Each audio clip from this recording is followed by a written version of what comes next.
It is wonderful to be here, huh? Feast of Tabernacles, Sukkot, huh?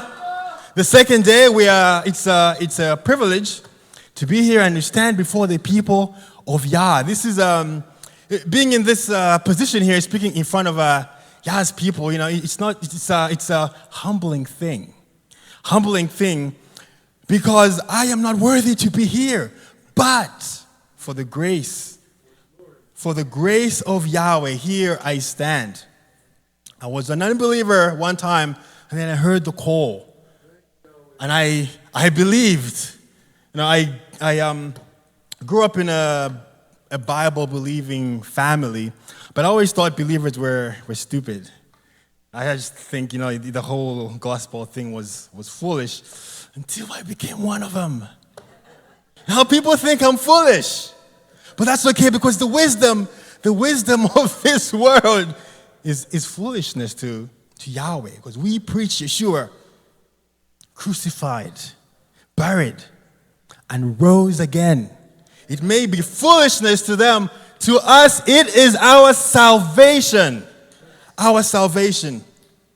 So it is a privilege also to have Pastor Robert Young and his congregation. Thank you for coming to worship Yahweh with us here today, and for all those listening around the world. We're going to do that now, you know. We don't know who's up there, but hey. Right? So what is the theme of this feast? What is it? Heed the call, and the walls will fall. So the sermon I have today is hitting the wall in spiritual growth, right? When you hit the wall, it means you've stopped growing spiritually. Now that is individually and also as a congregation, because Yeshua expects a healthy congregation to grow, both internally, meaning the saints are becoming more and more like Yeshua, but also numbers are being added to the congregation. So today we're going to examine ourselves. Ooh, you know, after this sermon, some of you may not like me, huh? You know, so I might, babe, we might have to switch rooms. You know, I mean, the saints are holy, but sometimes they get into their flesh and, whoo, gotta watch your back, huh? Press, got my 6. All right. So. For the past 3 months, I've been feeling like I've hit a barrier in my spiritual growth. I feel like I'm dissatisfied with where I am spiritually. Am I growing? So things started to get into my head. You know, this is my 7th Feast of Tabernacles. 7th, right? And I kind of measure it by people's ages. Hope was 9, you know, but now she's not 9. You know, we just celebrated her 16th birthday. So hope has grown, and so have all of us, huh? We are all getting old together, right? So I feel like I'm not growing spiritually. I mean, is my ministry effective? Because I've been preaching sermons, but I'm not seeing spiritual transformations in the church. And I'm starting to feel like, what's going on? Like, who really listens to my sermons? And the thing is, the more mature saints, you know, they always pick things up and they always are changing. But what about the others? And ever since being ordained to pastor, you know, now I'm concerned for people's souls, because I'm going to stand before Yeshua one day and have to talk about you know, and say, how did you lead? So look, I'm very concerned with your spiritual growth. Right? I'm very concerned because I have to give an account. So here, and I believe, as I've been listening over the past month to the elders speaking and their testimonies, I can see that we're all kind of on this same path. Is that, okay, what's happening to the spiritual growth in the church? Now, I'm not saying that there's been no spiritual growth. There has been. But there's an extended expected spiritual growth. So in my searching, I was looking for a book about, spiritual growth. So there was this book that I started to read. It's called Move, What 1,000 Churches Reveal About Spiritual Growth. And these guys try their best to make it spiritual growth biblically, because there's so many churches that they run the church like it's a business, right? So we're going to go out there and see what the people don't like about church. Maybe the songs are too old. We want something more modern. But that's not biblical spiritual growth. We're not trying to fill the numbers. No, we're trying to, one, get people saved, which of course is not, we can't do that, but we're supposed to testify, right? We share the gospel, but also when the people get saved, how do we move these people to grow to becoming more like Yeshua? Because that is the expectation of a healthy church, right? You can see this in the disciple John, right? Yeshua, one time they were at this village, I think it was a Samaritan village. So they went in there to prepare for Yeshua, but they weren't received very well. So they say, what? Why don't we call fire from heaven and just burn the whole village? And Yeshua rebuked them, like that is the wrong attitude. But you see John, right, like 60 years later, and he's this loving disciple, love one another, right? So we see that the disciple John, he grew.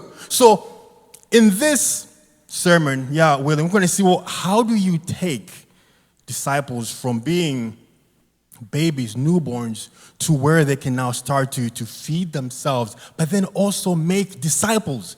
That is what Messiah told us. That is the expectation of a healthy congregation. So we're going to look at this survey and just look at what they found out, because I realized that some of the things they found out, are in our congregation and in our but then also see how it applies, and not everything will apply to us, but it's still a survey. And also it's a survey of American churches. So here goes. So let us define what is spiritual growth, first of all. So we have an expectation of what, if they say, we expect you to get a college degree in 4 years. I need to know what is 4 years, or what credits do I need to make sure that my degree is completed. Or if they say, you need to you need to grow up to a certain height before you can ride the roller coaster, right? So there's a certain measurement that we have. So what is spiritual growth? Now, spiritual growth is becoming like Yeshua in word and in deed. That is why we have the indwelling of the Holy Spirit, this regeneration to become more and more like Messiah, Yeshua. So you speak like Yeshua. You love the things that Yeshua loves, and you hate the things that Yeshua hates. Right? So 2 Corinthians 3, verse 18 tells us, nevertheless, when one turns to the Lord, the veil is taken away. Now the Lord, Adonai, is the Spirit.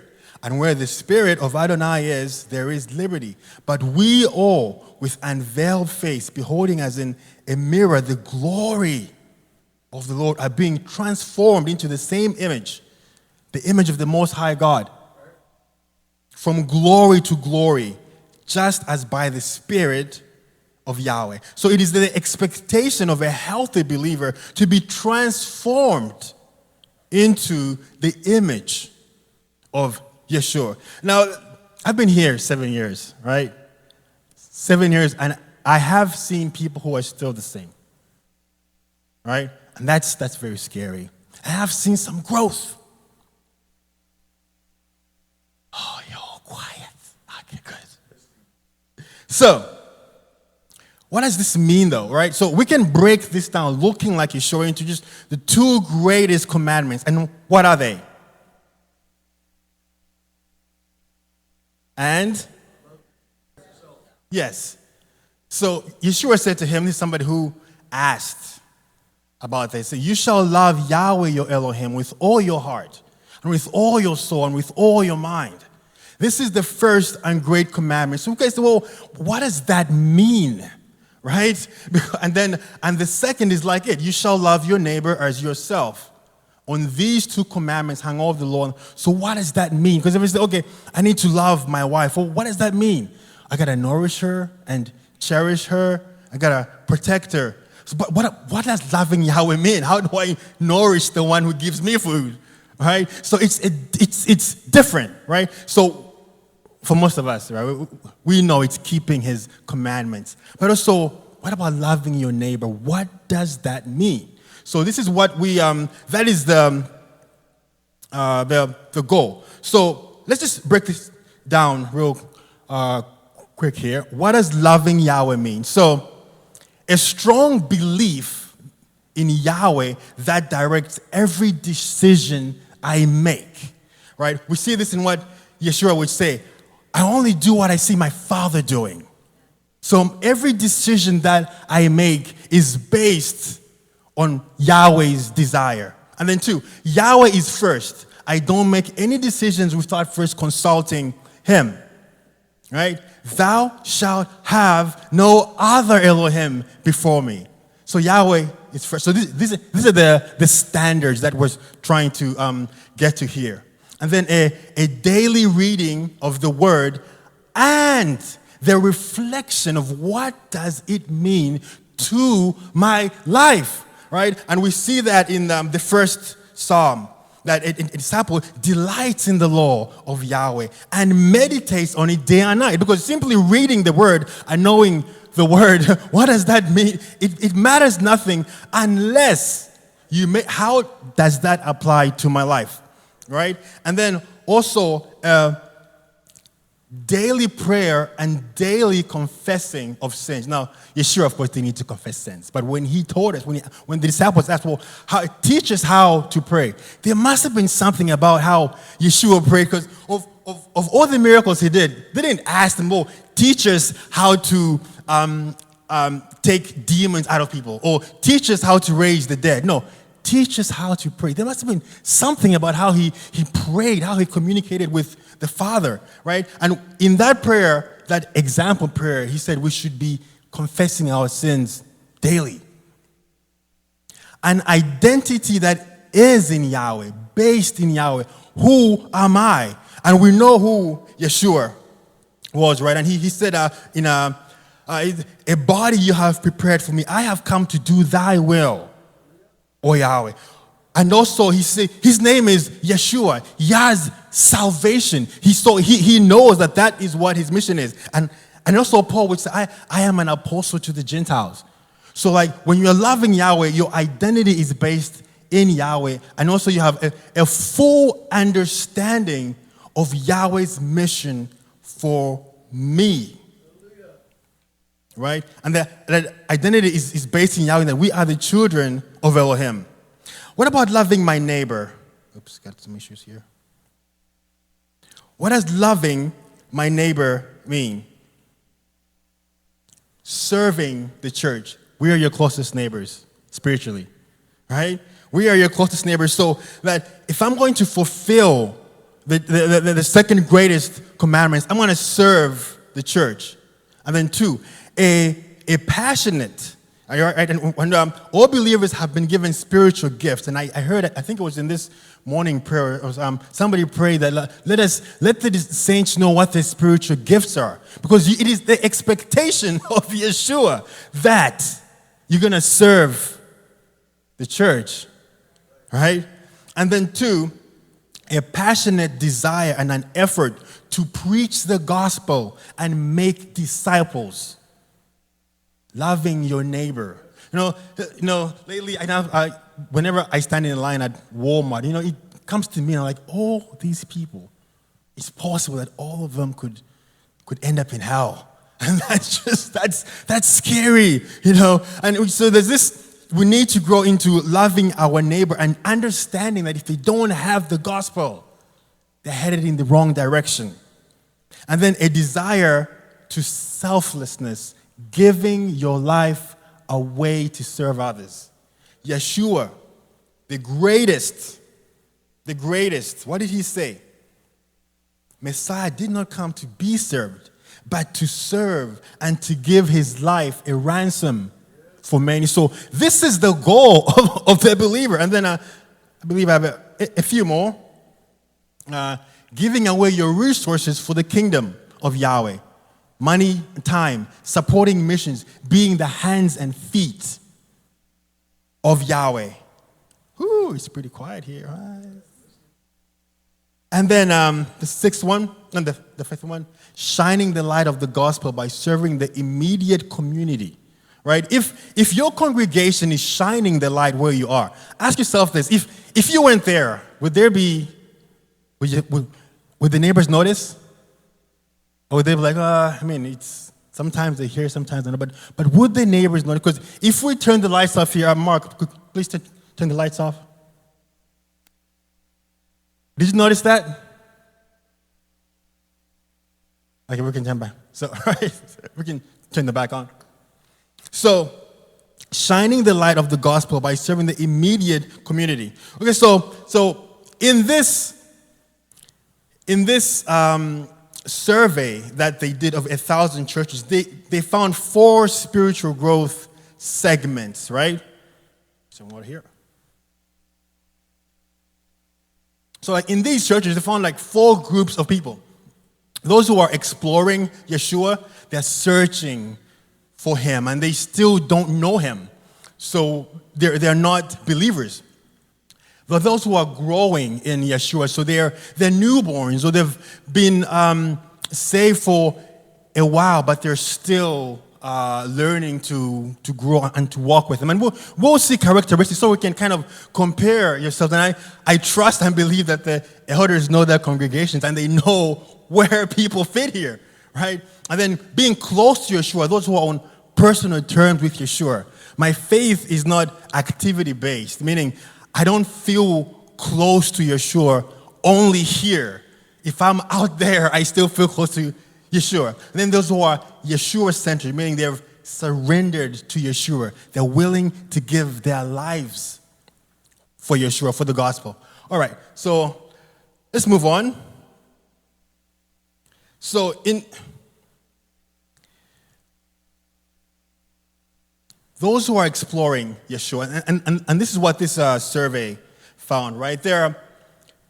These may be active, they're actively seeking Yeshua to know who he is. But then there are those who are passive, right? They've been in the church for a while, but they're kind of comfortable, right? So they attend church regularly. Some of them have been here for a while, but there's no personal relationship with Yeshua. And I think that's why I was like, wait a minute. I mean, these sermons are going out. Maybe the sermons aren't that great, But then how come some people get them and they grow, but others don't, right? So we see that there are people who attend church regularly, but they don't know Yeshua, right? And the pace of spiritual growth is sluggish. It's slow. Maybe it's there, maybe it's not. So sometimes it seems there is a change. They're becoming more like Yeshua, but then sometimes it's not there. And sometimes it's mind-boggling. I'm not sure what's going on here, right? And then one of the most disturbing thing in this survey was this, that the longer they attend church, the less likely they are to be followers of Messiah. Now that is counterintuitive because our assumption is that the longer somebody is in the church, the more likely they are to come to Yeshua. But then they found that no, that these people have become comfortable, right? They're comfortable in the church, and so there is no urgency to change. There's no urgency, so that if they've been in church 5 years or longer, and they don't know Yeshua yet, that the chance of them actually coming to Yeshua is less likely, meaning it's the graph is going down. Now this is extremely disturbing because this, we need to find a way to change. And this was the most disturbing. Even them said that this is extremely disturbing because we want people to know what we're about. We want people to know who Yeshua is. So what we need to do here is that the survey also aligns certain movements for people who are in one spiritual growth segment to another. So this requires prayers and fasting among the leadership to know what to do, right? Because so the only thing I can remember is there were those when Yeshua fed, I think it was the 5,000, and then some came to him and he realized that they were just looking for bread, just for food and not for him. So he sent a hard teaching, to the Jewish mind. Cannibalism is just gross, right? So he tells them that unless you eat my flesh and drink my blood, you can't be a part of me. So this is the hard teaching. Who can understand this, right? And then he asked Peter, or the disciples, are you going to leave too? What did he say? Oh, but you alone have the words of eternal life, right? And there was one vision that one sister at one of Feast of Tabernacles said that there was something happened in her dream or vision, and that some people were running toward Yeshua, but some people were running toward the church. So this is very disturbing, and I encourage leaders, we need to pray about this because this is bad. People who are in this category, I headed straight for I never knew you. I never knew you. So simply being in church doesn't get you saved. Or simply going to a car shop doesn't make you a mechanic. Right? So we need to do something because this is very scary. So the assumption that the longer somebody is in a church service, then the higher likely, no, that's incorrect because they've become comfortable and they're fine. So there is no urgency, but they need to know that you can lose your life at any time. So one of we cannot let these folks be comfortable. And if you're one of these folks, look, you gotta wake up. You have to wake up. But here I'm encouraging the leadership. We gotta pray and fast about this, how to handle this, because this is very disturbing. All right, and then the next one. So this is the expected growth movement. Those who are exploring Yeshua, and then there is salvation. Beyond that, these are people that are now saved. So this is something we really gotta pray about and see what to do, because we don't want to have saints, people in the assembly who are comfortable. And what the survey found is perhaps the term following Yeshua isn't exactly being communicated well in most churches. Because maybe they think following Yeshua is simply attending church or singing songs, right? Or being part of the band. We need to tell what it means to follow Yeshua and what is expected of a disciple. All right, so the next one. So moving from exploring Yeshua to growing in Yeshua. So pretty much being saved. So the people who are in this, they need to understand that coming to church does not make one saved. It's something we got to point out. And I believe, for our congregation, I think we do this pretty well. I think we do that well. They need to understand what it means to be saved. If Messiah Yeshua said, many will come to me in that day and I will tell them, but they did all this and said, I never knew you. He said many. So in our congregation, we don't want people to be in this category here.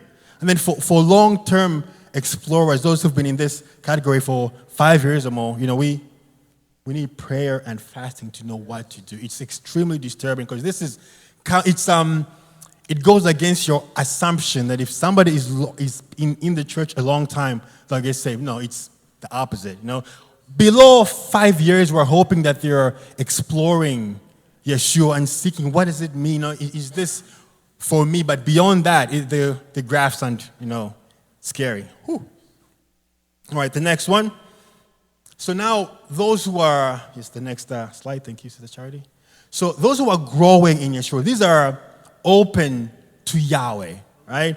And so these are believers, and what they found out, they embrace the church. So they're willing to hear the sermons, willing to hear the Bible studies, and they are the largest segment. Now this is for, our congregation is kind of small, but this is for and I think this still applies to us here that most of the believers are in the growing in Yeshua segment, but they embrace the church, so they volunteer. They're willing to volunteer their time and to help the congregation.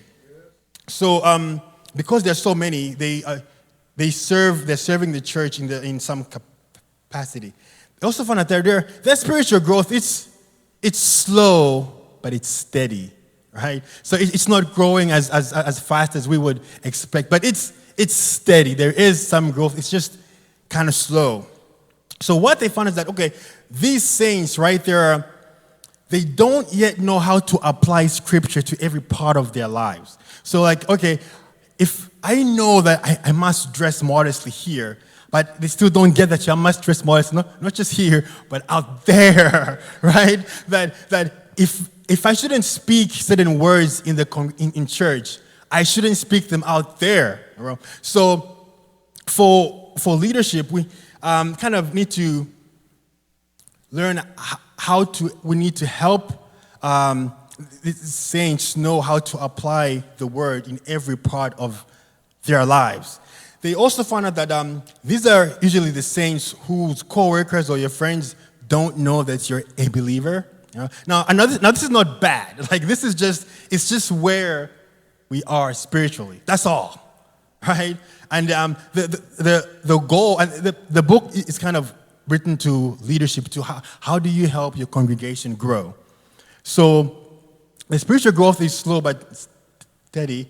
Then they want to learn how to apply the word to every part of their life, meaning I'm a believer, not just here, but everywhere I go. So they're uncomfortable and afraid of sharing the gospel or making their faith public. They don't quite know how to share the gospel, so they are lacking a solid foundation, because when you go out there, people throw you curveballs, and you need to know how do I bring what they said back to Yeshua? So they don't yet know how to do that, it's just where you are. Also, they're learning to hear from Yahweh. So sometimes they hear him, sometimes they don't. And also, they may only be hearing him here, but not out there. So they're still learning to do that. Also, they're uncomfortable preaching the gospel on their own. And so, just this is not, I'm not trying to lambast anybody. It's just it's where you are, and it's as leadership, we need to kind of help. How do we get saints who are here to move them to grow spiritually? Because that is the expectation of a healthy church.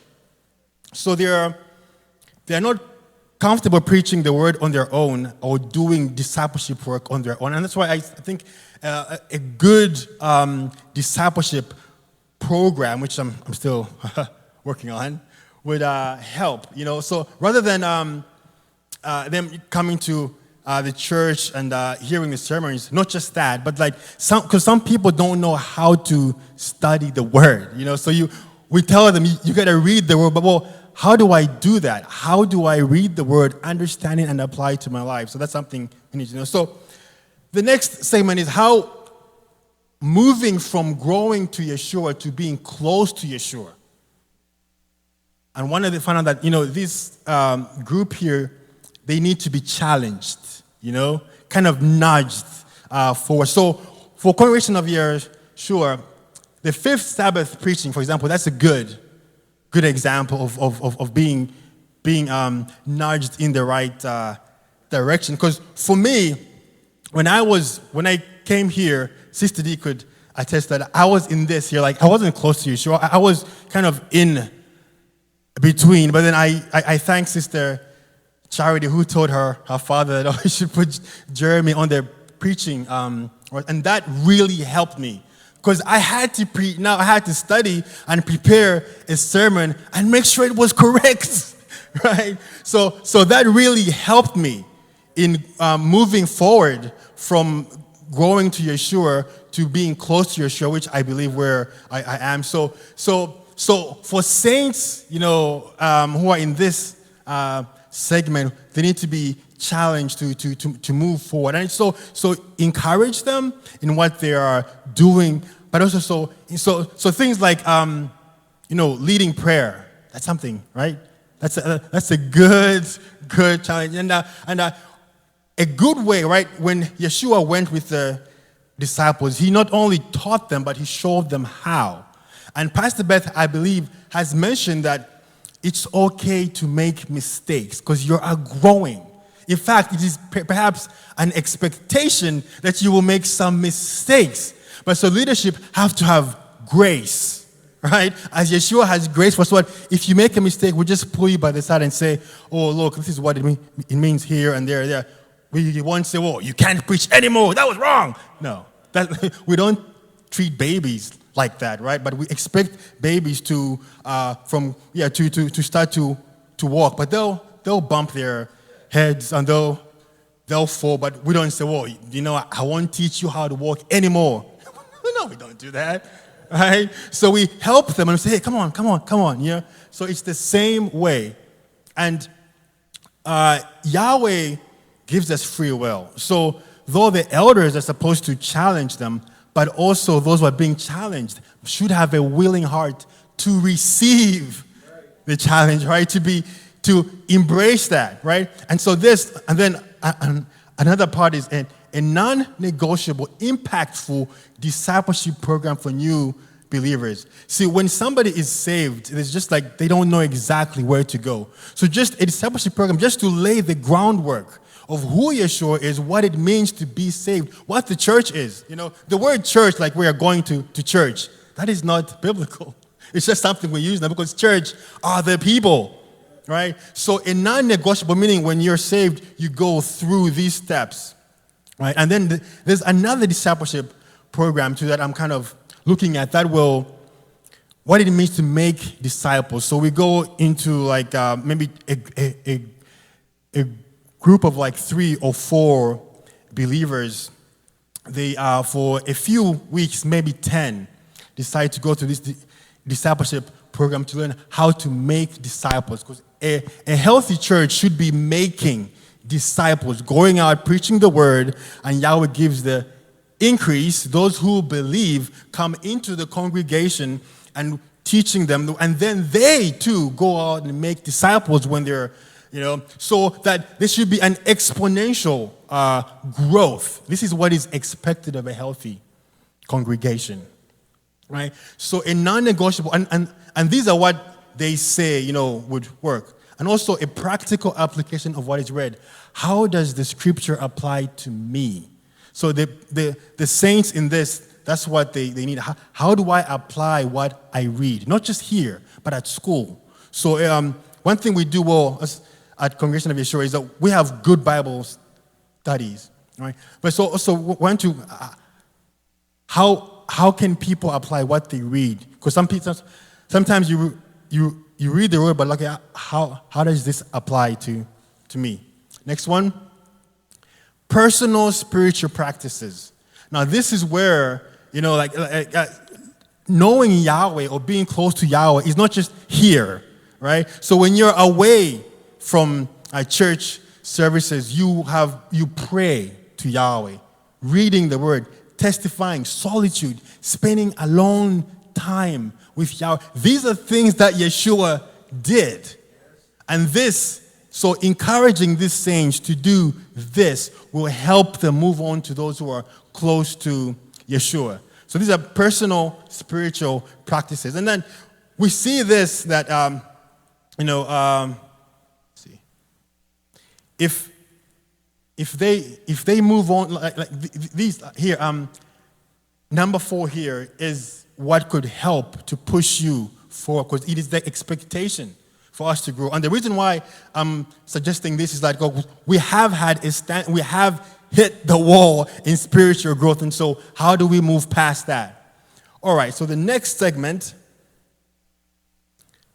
is those who are close to Yeshua, those who are on personal terms with Elohim. So Yahweh is not just here, but he is out there as well. And these are disciples who are now eager to be identified as believers. They're not afraid anymore. They don't, how I will look. They're eager to share their faith. They're maturing believers. They are passionate about growing in their faith, meaning that my growth is not dependent upon great sermons or great Bible studies, because I have now taken a personal responsibility for growing my relationship in Yeshua. So personal prayer, reading of the word, like I don't need to tell to the pastor to remind me to read the word. I do that on my own, because knowing Yeshua now is not just something that the pastor tells me, it's something that I want. I have made my faith personal. And they take personal responsibility of spiritual growth. Also, they have now learned how to integrate their faith into their whole life. So it's at this stage that people know at your workplace that you're a believer, or at least a religious nut. They know that, So it's at this stage where people are comfortable to share and their faith with people at school, right? So then also they are growing in love for Yahweh, and they begin to love their neighbors. That is evangelism.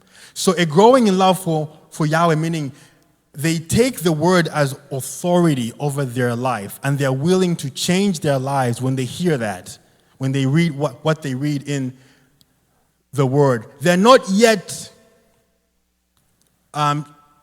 working hard in evangelism, but they are starting to begin, and that Brother Leonardo had a message on Yom Teruah about evangelism, and I believe this is an area where we as a church are struggling, not doing that well, and that's the reason why over the past 7 years we haven't really added much to our numbers. Maybe there's Jalen there, thanks to Kayla, right?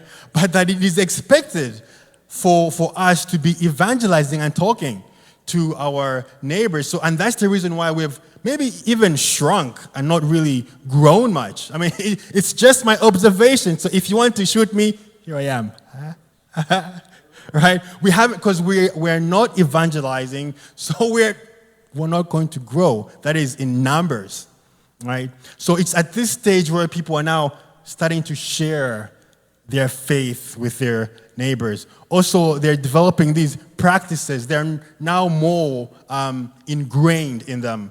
Personal prayer, starting to hear Yahweh outside of the church, personal Bible reading. And we see the difference between being close to Yeshua and it's like during the coronavirus when we had to stay home. Like some people started to kind of veer off the path, so that you haven't yet made your faith personal, because being away from church because of the coronavirus should not detract you away from following Yeshua, right? So that shows that you're still in that growing in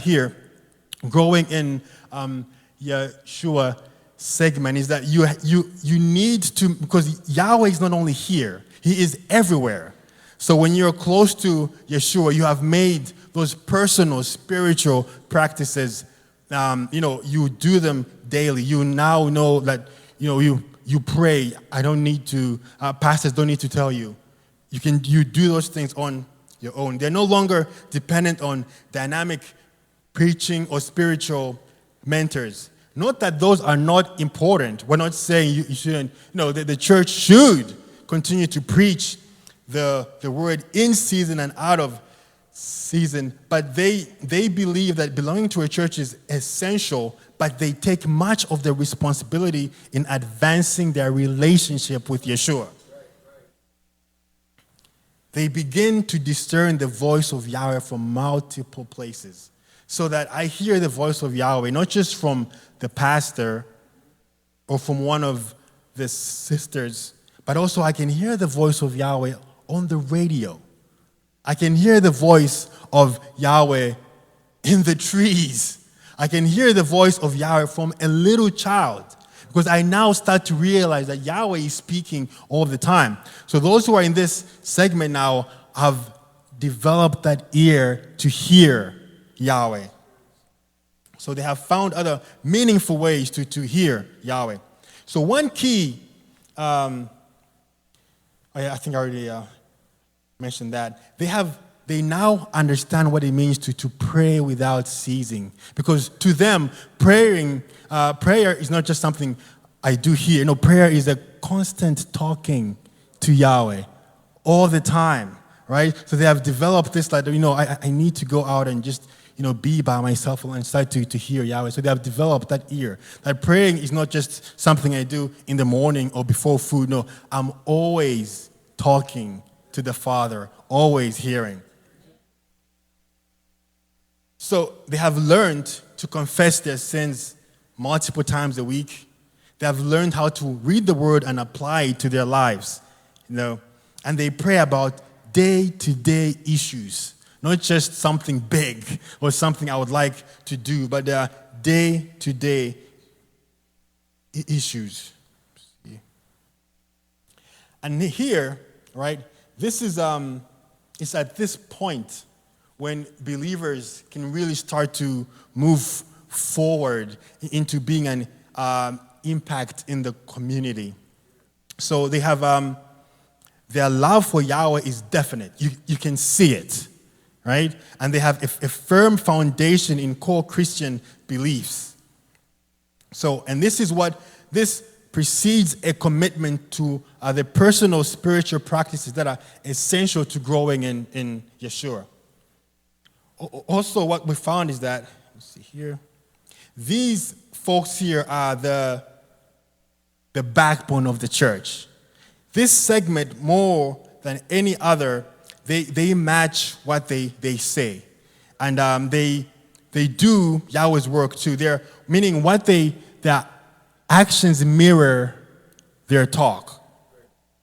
They walk the talk about being a follower in Messiah. They are faithful tithers. Now, this is because, in most Sunday churches, tithing is taught as being something. Tithing is taught like it's an offering versus it's something that we, with every increase that Yahweh gives you, you tithe. So these saints also have learned that, your faith is not just based in the church, activity-based faith. It's a personal-based faith. So now here, you may think, could there be people that are beyond this? Because being close to Yeshua sounds like, you've kind of, you've arrived. But there is another segment of believers. So how do we get saints who are here, close to Yeshua, to being surrendered to Yeshua? What we need to do first, we need to encourage them to personally evangelize. You have this fire burning to go share your faith. Go out and share your faith. Make Yeshua known. The second one, we need to encourage them to feed their deep desire to know Yahweh more. These saints want to know Yahweh, not just to read what he did, but to know him personally, because they have a deep desire to love him. Right? They are self-motivated. If we have to Zoom because of the coronavirus, it won't affect their closeness to being with Yeshua. Now, of course, Zoom is not what we want. Yahweh has always wanted us to be together, but it means if we have to do that, it won't take them off of the path. They have a passion to know who Yahweh is, and they want to feed. So, also, they have a practical application of what they read, meaning I don't just hear the word and say, that was a good sermon or a good Bible study. No, they hear it and then they start to apply it to their lives. And I know at Congregation of Yeshua, we do this well. We really try to get people to apply. Also, another important part is that these saints have learned to hear the word and apply it. And I think what I'm thinking about is in the next segment. So just wait. We need to encourage these saints to surrender more. You have given part of your life to Yeshua, but you need to surrender more. And the area where most, in the survey, the area where most people have trouble surrendering is the money. The money. So, what does it mean to be surrendered to Yeshua then? The next segment. These are believers who are completely dependent on Yeshua. Now, the difference between being close to Yeshua and being surrendered to Yeshua, it can be the most difficult to define because usually saints will have some parts of age, right? But so they're kind of moving in that direction, but not quite fully surrendered. So these are saints who are completely dependent on Yeshua, right? Before we are surrendered to Yeshua, we have our own aspirations, what I want to do, where I want to live, right? What neighborhood I really want to be in, right? But these saints have given that up to say, what does Yahweh want for me? What neighborhood should I live in for his work? These are saints who are willing to give their desires and their lives for the gospel, right? So if Yahweh said, okay, look, we're going to have to leave where you live in your nice, pretty neighborhood, right? And you need to go out here and share the gospel to these people, and you might die there. These saints are willing to say yes, because my life is no longer my own, right? So surrendering all starts to really mean what it means. Surrendering all, including my life. So they are willing to give up the comfort, the warmth, the food, and are willing to say whatever Yahweh wants for me is what I will do and where I will go. Now, the struggle to submit wholeheartedly to Messiah is not easy or simple. That's why one of the pastors in the book said that the difference between being close to Messiah and being Messiah-centered is the most difficult to cross because it means giving up all the things that matter the most to you. But we see that that's exactly what Yahweh did. That's exactly what he showed in Father Abraham. Giving up your Isaac. Right, Jamie? Giving up your Isaac. But a defining difference between those who are close to Messiah and Yeshua-centered is a battle for two sets of values. Secular, personal identity, who am I? Happiness, security, and success versus selfless love for others, a dedication, a desire to give up my life for my friend, right? They have relinquished those values and yielded control to Messiah. So if Messiah said, leave this job and do this, they are willing to do that. Or give half of your money to the poor, they are willing to do that because they trust that Yahweh will take care of me. And they understand that surrendering is a daily thing. It requires constant vigilance because you have the enemies of the believers are never resting. So they understand that this is a daily thing. These saints also understand their weaknesses. They understand, look, if I have an alcohol problem, I won't be walking by the bar, right? These saints understand if I have a fornication problem, I would turn off programs that are dangerous for my soul. So they understand who they are. They understand their weaknesses without any guilt. And they understand that they need to be dependent on Yeshua. Otherwise, they cannot make it. For these saints, prayer is a daily thing. Talking to Yeshua is a daily thing. Confessing sins is a daily thing. And personal reflection, what does the word mean to me, is a daily thing. They have realized that the whole, I can always protect my children. I'll always have a good, nice job. I'll always live in a nice, I will always have my health. All these things are an illusion because you can lose all those things in 1 hour. 1 hour. So they understand that. And so and these saints they're undeniably transformed, right? Paul Washer,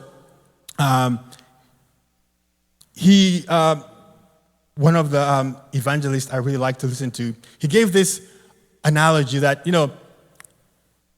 if I was coming to preach here, right?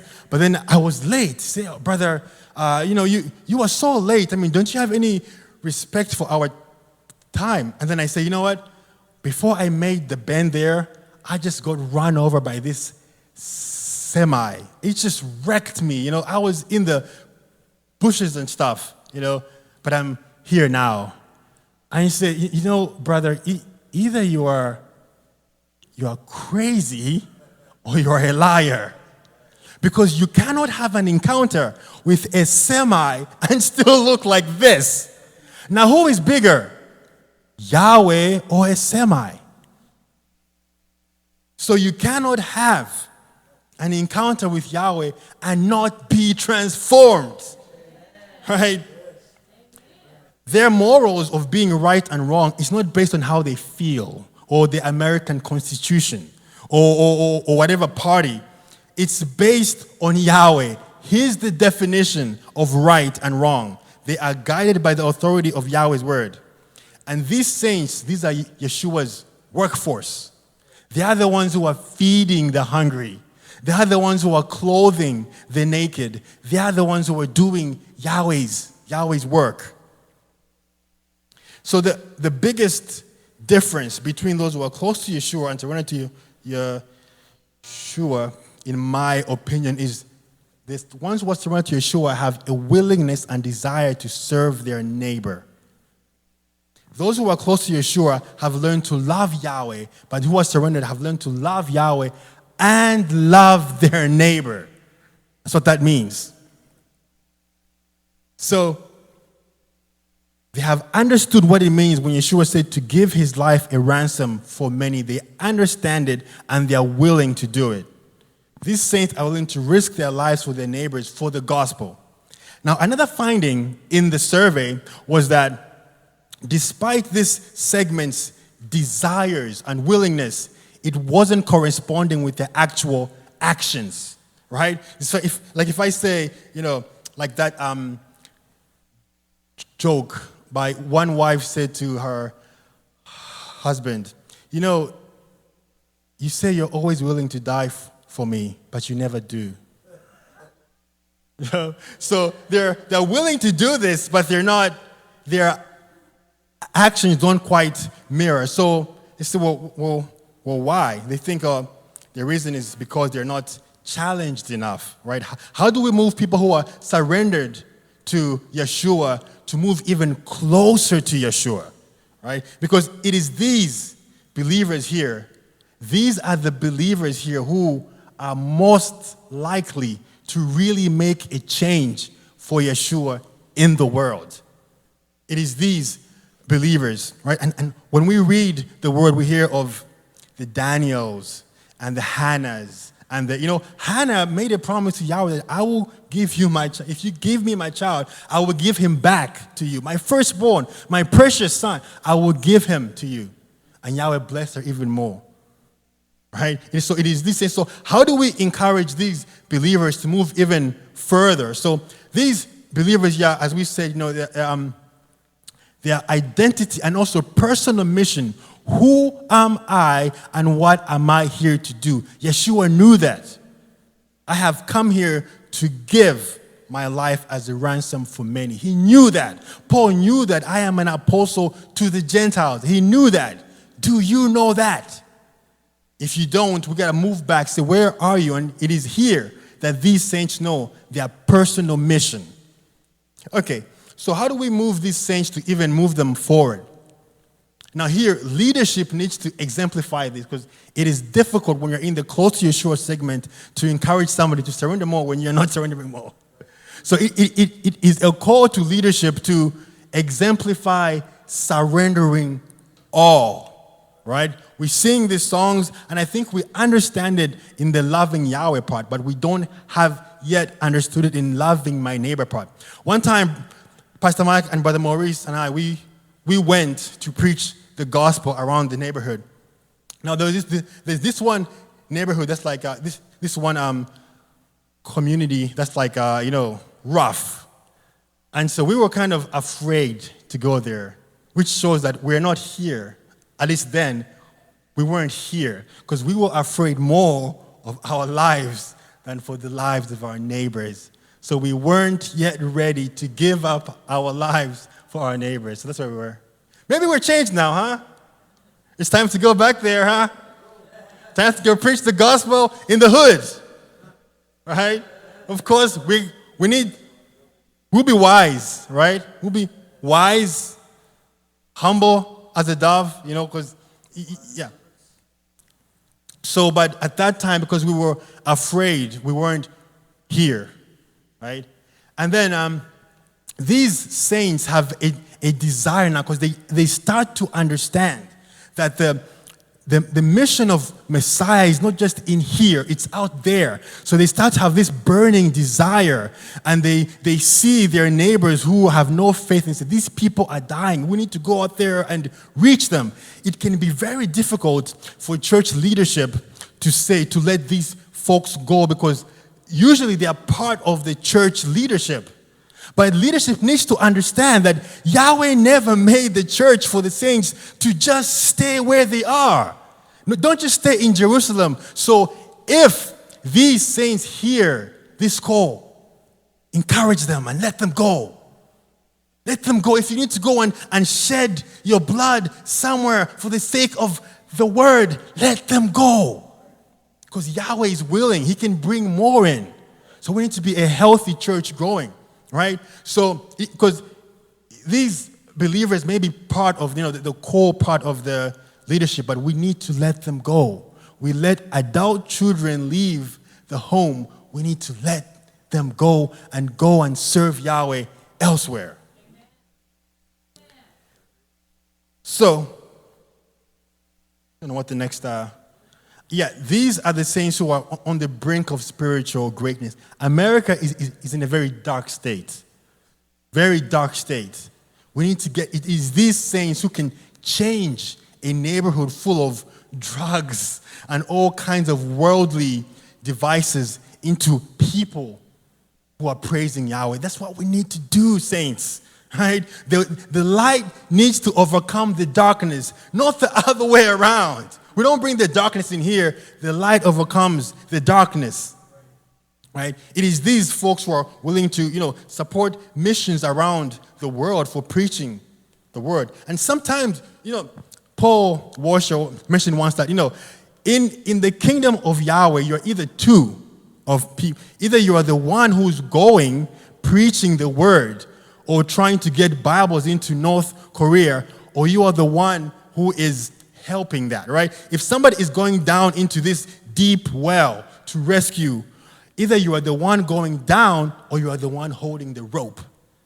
So just because you can't go there doesn't mean you can't support financially those. Because I remember there's a verse that says if somebody gives a cup of water to a prophet, they receive the prophet's reward, right? I mean, that is great. That means you don't have to go there if you are not called to go there, but you can support. It is expected of believers. We need to support missions, and we start from Jerusalem, from our neighborhood. Then we go out into Samaria, right? And then Judea, and then the whole world. We need to be doing this. Okay, so what are some of the successful leadership practices of growing churches? This is what the survey showed, right? So what they do is that, one, they get people moving. Discipleship program for First Step. So instead of just having young believers come and they hear sermons and but they don't know how to move forward. They have a non-negotiable discipleship program where you take these first steps. But then after that, when they are more mature to learn how to read the word, then you let them go. Then they can really learn how. But this is they get the people moving. They embed the word in everything. So they teach people not just what the word says, but how do I apply it to my life? And if you see how Yeshua taught, he asked questions and then people responded, and showing them that how Yahweh's kingdom applies to their particular scenario. right? Also, they create ownership. Now, this is what I believe we do well at Congregation of Yeshua. You are accountable for changing your behavior. If the word is preached to you and you agree to it, and you say you are a believer, you are responsible for changing your behavior. See, Yahweh doesn't force anybody to choose him, right? He presents himself and he makes the case, and he wants you to choose him. So they create ownership. You are accountable for changing your behavior, And then 4, they pastor their local community. And this is what I was saying. Like, if you left your community, would people realize that? This is an area where I believe we're really hurting here. We have tried, but we need to really go out more. Get to know our neighbors, right? And just share the word. It doesn't mean they will hear it, but we're called to do that. But you go and preach the word, share the gospel, let them see the love of Yeshua. Somebody will come. Somebody will come according to Yahweh's will. So, let's see, where am I here?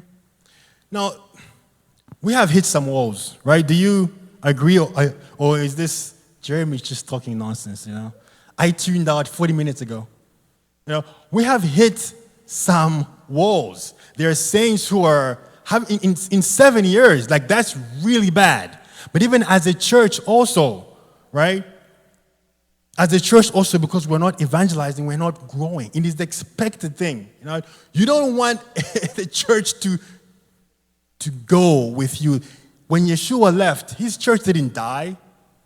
When he left, his church grew. His church grew, and that's what we want, right? We need to heed the call to grow. At next year's Feast of Tabernacles, we should not be the same, because if we are the same, then we didn't heed the call. Unless you absolutely think everything I've preached here is total nonsense, right? But if you truly, believe what I've said, then we really need to heed the call to grow, right? So these are some suggestions that I had for Congregation of Yeshua. Now, these are Jeremy's suggestions. They're not elder suggestions, right? Because I need to talk to the elders regarding this. So those who are exploring Yeshua, as we saw, those who are not yet believers, but they're church attenders, right? People who have not yet made a commitment to follow Yeshua need to be reminded weekly. This is something I think we do well. I don't think we for most of the sermons, we really try to tell people, look, you need to be saved. And that is something that I appreciate the believers, the leaders doing that. We never want to let unbelievers be comfortable in the church without thinking about salvation. It is extremely dangerous, right? We got to do all that we can. Now, we can't save them. I don't have the power of life and death in my hands, like Sister D likes to say. But we should never let them feel comfortable without thinking about Yeshua, salvation. We need to pray and fast for those who've been in the church a long time and haven't, because the service said that they have a less likely chance to be saved. That's extremely disturbing, very disturbing. For those who are growing in Yeshua, open to Yahweh, we need to have a discipleship program for everyone to establish faith fundamentals. And this, I believe, is for the whole congregation. A discipleship program for everyone. Right? So we can just know, and I know the leaders, you probably don't need the discipleship program, but just as Yeshua got baptized as an example, so we do the same thing. And we'll, and these are just suggestions. The fifth Sabbath preaching fellowship, right? I don't know if you guys have ever gone to the website. If you type in somebody's name, it tells you how many sermons they have on the website. And I think I was going to ask Charlie to do that, but we don't need to do that. But Pastor Micah, Pastor Beth, and Sister D, they have over 100 sermons on the website. Over 100 sermons. I think as far as preaching in the Word goes, I think they're quite experienced. I think I have like, I don't know, 60. I'm trying to catch up, but yeah. They have like 5 years of a head start. So the suggestion is that for those saints, right, who we encourage in the fifth Sabbath preaching, let's move that to every month, right? It doesn't mean, now, right, every month, it doesn't mean you're preaching 4 times. No, it just means for one of the months, right? Every single month, we got to encourage one of the younger people. I'm telling you the truth. Preaching really helped me grow.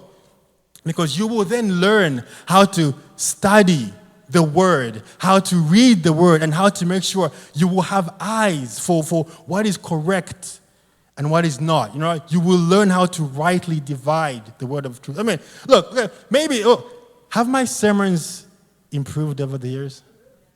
Have they really? I mean, you don't have to tell this to, you won't hurt my feelings. I trust you. Just, have they? You see?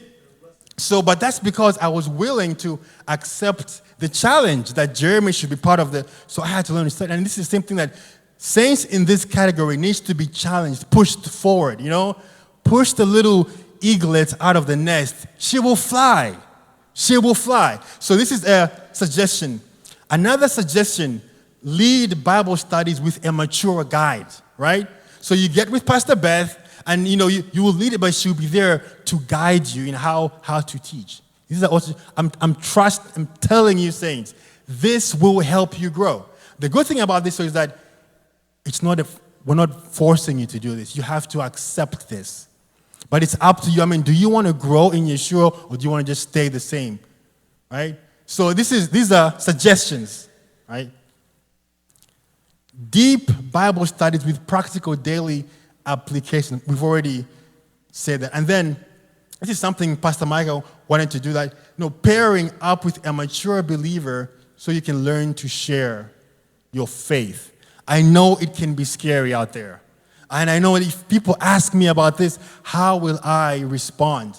And even when we went out, I wasn't very, comfortable doing that. But I went with Pastor Mike, and he would just talk to people. So I've become a little better, but I could still use, for people that have the gift of evangelism, like Sister D, we can really learn a lot from people like that.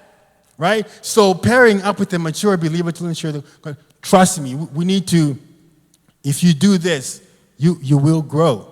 But so it's a challenge. Not like, it's a way like, can you come up this far? It's like a baby's walking, come on, come on. Soon the baby is running, and soon, you are discipling.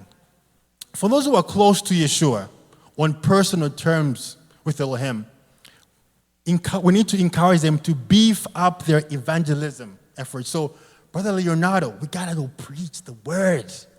We got to go share the word. Because this is something that I think most of the mature saints are kind of here. We're not quite at the surrendering. You might have some parts that you're surrendering, but I think most of us are here. So I'm just learning how to, this fire to preach the word, which I believe is something we heard from Yahweh, right?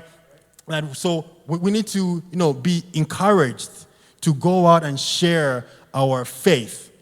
We need to apply the scripture in everything we read. Trust me, read Mark chapter 1 and just see what Yeshua did. We need to evangelize, visit the sick. Maybe we can't do that physically, but there are missions that you can support that do this and do this very well. We need to start supporting missions.